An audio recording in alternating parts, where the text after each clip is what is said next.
சற்று முன்பு கிடைத்திருக்கக்கூடிய தகவல் ஒன்று மக்களே, அதாவது அதிமுகவில் இருந்து விலகி திமுகவில் இணைந்தார். இதை பற்றி நாம் பார்க்க போகிறோம். பார்ப்பதற்கு முன்பு நம்ம சேனலுக்கு நீங்கள் புதிய பார்வையாளராக இருந்தென்றால் சப்ஸ்கிரைப் பண்ணிட்டு பாருங்கள். அதாவது அதிமுக எக்ஸ் கோவை மாவட்ட இளைஞர் பசறை செயலாளரும் எக்ஸ் மாநகராட்சி கவுன்சிலருமான சொக்கம்பத்தூர் செந்தில் திமுகவில் இணைந்தார். இதையடுத்து நம்ம அடுத்த கட்ட சூழலாக பார்க்க வேண்டியது என்னவென்று பார்த்தால், இது ஒரு மிகப்பெரிய ஒரு ஆச்சரியம் அப்படின்னு செந்தில் பாலாஜி நினைத்திருக்கார் போல.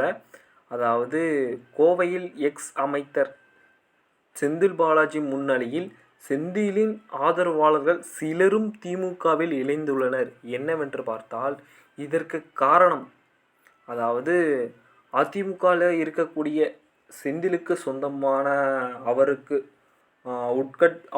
கீழே வேலை செஞ்ச தொண்டர்கள் எல்லாம் அதிமுகவில் போய் இணைஞ்சிருந்தாங்கல்ல.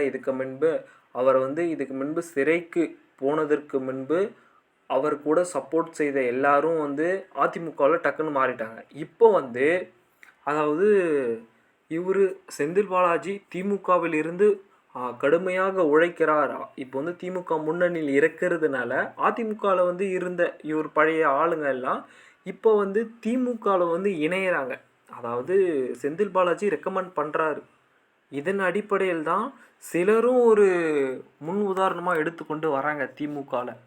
திமுக இன்னும் பலமாகத்தான் ஆகிக்கொண்டு இருக்கிறது. ஏனென்று பார்க்கும் பொழுது அதிமுகவின் கோட்டையாக உள்ள கோவையில் 2026 தேர்தலில் கணிசனமாக வெற்றியை பதிவு செய்ய அக்கட்சி அதிருப்தியில் உள்ள நிர்வாகிகளை திமுகவில் சேர்க்க பலரும் தொடர்ந்து இதை பற்றி பேசிக்கொண்டு தான் இருக்கிறார்கள்.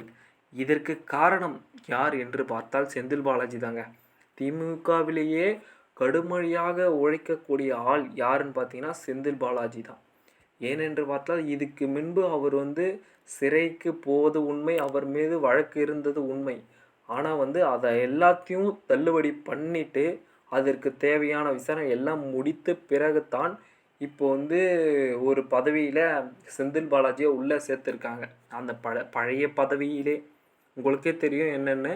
அதாவது இதற்கு பிறகும் கூட திமுக பர்சன்டேஜ் அதிகமாக இருக்கிறதுனால ஜெயிப்பதற்கு வாய்ப்பு இருக்குது அப்படின்னு தான் சொல்ல முடியும். ஏனென்று பார்த்தால் 2வது இடத்துல அதாவது தாவேகா தலைவர் விஜய் வரலாம், இல்லை அவருக்கும் பர்சன்டேஜ் 2வது இடத்துல இருக்குது.